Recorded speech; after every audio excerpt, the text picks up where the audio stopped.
Здравствуйте, друзья! В эфире «Геоэнергетика Инфо». Максим Радайкин. И я, Борис Марцинкевич, всем добрый день. Борис Леонидович, летом мы наблюдали прям череду блэкаутов, в том числе в Южном Причерноморье. Это случаем не заразно ли? Потому что у нас в России как бы блэкауты были и доходило до весьма нехороших вещей. Проведена ли какая-то работа над ошибками и не ждет ли нас вот зимой либо в следующем летнем сезоне очередных блэкаутов? Давайте попробуем проанализировать, что мы слышим. Я, к сожалению, в последнее время вынужден вспоминать болезнь, которой мы страдали в Советском Союзе, называется болезнь уха-глаза, когда слышишь одно, видишь нечто другое. С одной стороны, не так давно прошла встреча министра энергетики России с президентом, где было заявлено, что и дальше, и больше, и лучше, и все будет в полном порядке. И теперь, что касается объединенной энергосистемы Юга, то Министерство энергетики к летнему периоду будет готовиться на юге так же, как на севере к зимнему сезону. Действительно, пиковая нагрузка в объединенной энергосистеме Юга – это лето. Причем при этом мы услышали слова об этом только в этом году, хотя тот факт, что в южных странах пик спроса – это летняя жара, известен последние лет так 30-40, что мы, собственно говоря, наблюдали и в Европе, и в Соединенных Штатах, и во многих других государствах, в том числе и в тех, которые чрезвычайно зеленые, но в случае жары и пересыхающих водохранилищ гидроэлектростанций они уже не зеленые, а темные по ночам. Да и днем, собственно говоря, не очень весело. С одной стороны, да, все очень хорошо. На этом запись встречи президента и министра закончилась. Что происходило за кадром, нам сказать сложно. Неделю назад один из руководителей системного оператора тоже распространял крайне оптимистичное заявление. Блэкаута не повторится, потому что мы надеемся, что подобный климатический катаклизм был только минувшим летом, а в следующем году его не будет. То есть, если жары не настанет, то с пиковой нагрузкой мы справимся. А если настанет, тогда мы будем готовиться и дальше, и больше, и лучше. Из положительных новостей только что Ростехнадзор выдал разрешение на ввод в эксплуатацию на полную мощность ТЭС ударной в Краснодарском крае, это 560 мегаватт. И не исключено, что это действительно здорово поможет в прохождении, так скажем, летнего пика спроса. Ну, я позволю себе напомнить, что установленная мощность объединенной энергосистемы Юга в 2 раза выше, чем был объем пикового спроса. То есть проблема была не только в погодном катаклизме, но и в том, что необходимо, об этом говорил замминистра энергетики, все планово-предупредительные ремонты, которые традиционно проводились летом, вот та самая причина, что мы никогда не думали, что летом будет пиковый спрос, будут разнесены по времени. Теплый сезон у нас на юге все-таки с апреля по октябрь. Вот начиная с апреля и где-нибудь в октябре там будем все это заканчивать так, чтобы не выяснилось, что в момент пикового спроса мы все ремонтируемся. Я очень надеюсь, что мы услышим какие-то новости и от компании Россети. Если посмотреть на схемы вывода мощности Воронежской атомной электростанции, Ростовской атомной электростанции, они доходят до городов крупных и там, собственно говоря, заканчиваются. Так скажем, мощность атомных электростанций частично заперта. Отправить ее на выручку тоже очень сложно. Да, что касается атомных электростанций, расположенных западнее, Смоленская атомная электростанция, вот строящаяся Курская атомная электростанция, напомню, что до конца этого года ожидается физический пуск первого блока Курской атомной электростанции 2, ВВР-1200, ВВР ТОИ мощность 1250. Это действительно может выручить, потому что один из блоков Курской атомной электростанции РБМК-1000 этим летом не работал, он установлен в прошлом году. Соответственно, если получится все, что запланировано у Росатома, то это еще одна добавка в ту же объединенную энергосистему Юга. И если с системой передачи электроэнергии все в порядке, то действительно лето может пройти успешно. А если нет, то нет. А если не справится Россети, то нет. А если, ну и так далее. То есть, с одной стороны, у нас коэффициент использования установленной мощности имеющихся электростанций находится где-то на уровне 50%. То есть полгода работаем, полгода не работаем. С другой стороны, на момент пикового спроса у нас приключаются проблемы. Приключаются проблемы на Дальнем Востоке. Мы видели блэкаут в Приморском крае. Мы видим, что по итогам года объем поставок электроэнергии в Китай снизится раз в 8. То есть традиционно было где-то 3,2 миллиардов киловатт-часов. В этом году ожидается 0,4. То есть все, что у нас было по резервам, что мы имели возможность поставлять на экспорт, просто закончилось. Потребление внутреннее растет быстро. Мы слышали слова президента Российской Федерации, сказанные на Российской энергетической неделе, о том, что темпы роста спроса на электроэнергию будут расти темпом 2% в год. Мы видим отчеты системного оператора о том, что в этом году рост составил 3,9%. Вот мне очень сложно это комментировать. Я наблюдаю все ту же болезнь уха глаза. Слышим мы одно о том, что все у нас бодро, все у нас хорошо, видим мы нечто иное. Справится ли Министерство энергетики с этой болезнью уха глаза, сказать сложно. Мы слышим очень много слов о том, что готовится энергетическая стратегия на период до 2050 года, мы ее не видим. Обсуждение идет где-то на уровне правительственных чиновников, ведомств каких-то крупных. Больше мы ничего не видим, все остальное мы слышим. Все та же самая болезнь. Мы слышим, что энергетическая стратегия готовится, мы ее не видим. Мы видим новости от наших центральных СМИ о том, что кто-то где-то что-то увидел, и какие-то обрывочки можно уже обсуждать, но не видя общей картины, заниматься анализом всей стратегии физически невозможно.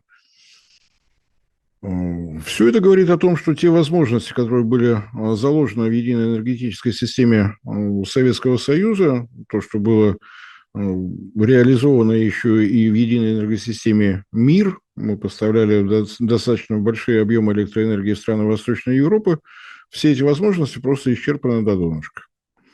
И сейчас мы слышим слова бывшего заместителя министра энергетики, который по собственному желанию покинул этот пост, о том, что мы наблюдаем недофинансирование отрасли в течение последних 30 лет. Будут ли сделаны какие-то выводы? Напомню, что реформа РАО ЕС, закончившаяся в 2008 году, была нацелена на то, чтобы привлечь в отрасль крупные частные инвестиции. Если мы говорим о недофинансировании, значит, заявленные цели реформы реализованы не были. И, на мой взгляд, это логическое такое обоснование того, что эти результаты надо пересматривать. Если они не привели к тому результату, к которому стремились, значит, мы это сделали что-то неверно. Что мы делали неверно, на мой взгляд, тоже достаточно очевидно, если внимательно посмотреть, что написано в генеральной схеме размещения новых объектов генерации на период до 2042 года, обсуждение которого ввелось на сайте системного оператора, схемы и программы развития на период до 2030 года, обсуждение которого велось на сайте системного оператора, мы там видим одну особенность, которую почему-то никто обсуждать вслух не хочет. По тому регламенту работы, который у системного оператора имеется, а именно системный оператор является разработчиком и первого, и второго документа, который я только что назвал, он диспетчеризует, управляет электрическими сетями класса 110 киловатт и выше. 110 киловатт – это киловольт, простите. 110 киловольт – это такая типичная подстанция на входе в город. Вот сюда пришел большой объем электроэнергии, дальше надо снижать напряжение и раздавать конечным потребителям. Сети внутригородские – это 10 киловольт, это 400 вольт. За их развитие в соответствии с действующим законодательством отвечает никто. У нас нет организации, которая занималась бы городскими сетями, внутрипоселковыми сетями, то есть до 110 киловольт. Да, мы все видим, да, в соответствии с этими планами работают Россети, все, что ниже классом, мы не видим. Подстанция не является потребителем. Подстанция всего лишь пункт распределения. Пришло по одной большой толстой трубе, разошлось на 150 маленьких труб. Соответственно, возникает вопрос, а как можно управлять системой, в которой нет потребителя? Есть какие-то внутриведомственные документы, которые позволяют системному оператору каким-то образом работать с территориальными сетевыми организациями. Есть заготовка от предыдущего министра энергетики. Из 3790 территориальных сетевых организаций на день сегодняшний осталось менее 800. Системообразующие территориальные сетевые организации – это объединение маленьких территориально-сетевых организаций в одно что-то большое, крупное, что может взять на себя ответственность за развитие вот тех самых низковольтовых сетей, так скажем, или сетей низкого напряжения. Удастся закончить эту комбинацию, сказать сложно. Заместитель министра энергетики Евгений Петрович Грабчак, который отвечал, собственно говоря, за введение СТСО, системы образующих территориально-сетевых операций, на мой взгляд, сказал достаточно разумную вещь, что за своих потребителей внутри города ответственность должны нести городские власти. Ну, муниципальные власти, как угодно еще, то есть местные власти.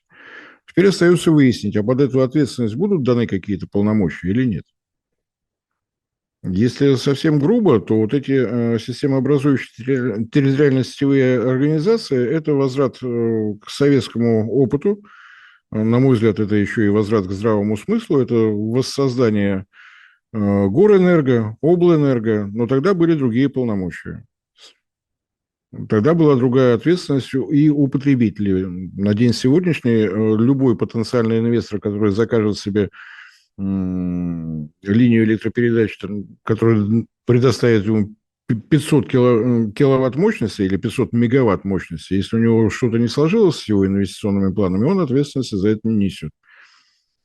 То, что под это Россети вложили деньги, чтобы привести новую линию электропередач, поставить подстанцию, вот ответственность и все финансовые нагрузки на Россетях и будут лежать. Если под такой проект кто-то строит электростанцию в расчете на то, что вот здесь будет сбыт, то проблемы у того, кто построил электростанцию, рассчитывая на то, что появится вот такая мощность. А человек, который планировал, не знаю, завод цветной металлургии с потреблением в 1 гигаватт мощности, а вместо этого построил пирожковую, у которой 10 киловатт хватает, он никакой ответственности не несет, у него все в порядке.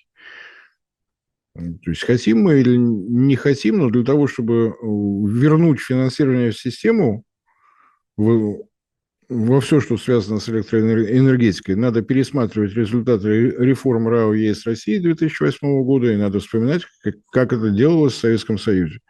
В том случае, если мы не сумеем этого сделать, электроэнергетика, вместо того, чтобы быть драйвером развития экономики и повышения уровня жизни, превратится в тормоз.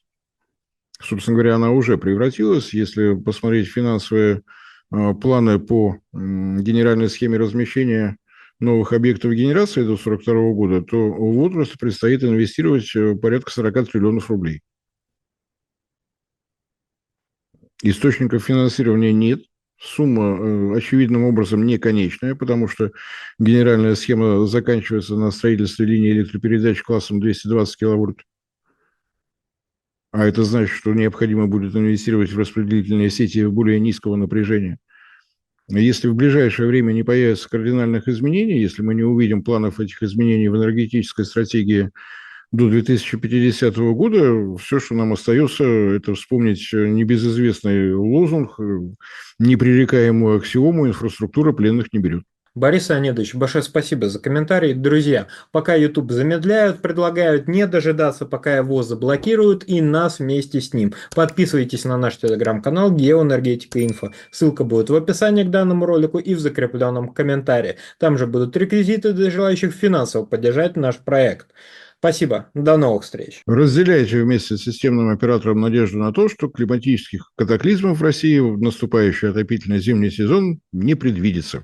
Всем спасибо за внимание, всем всего доброго.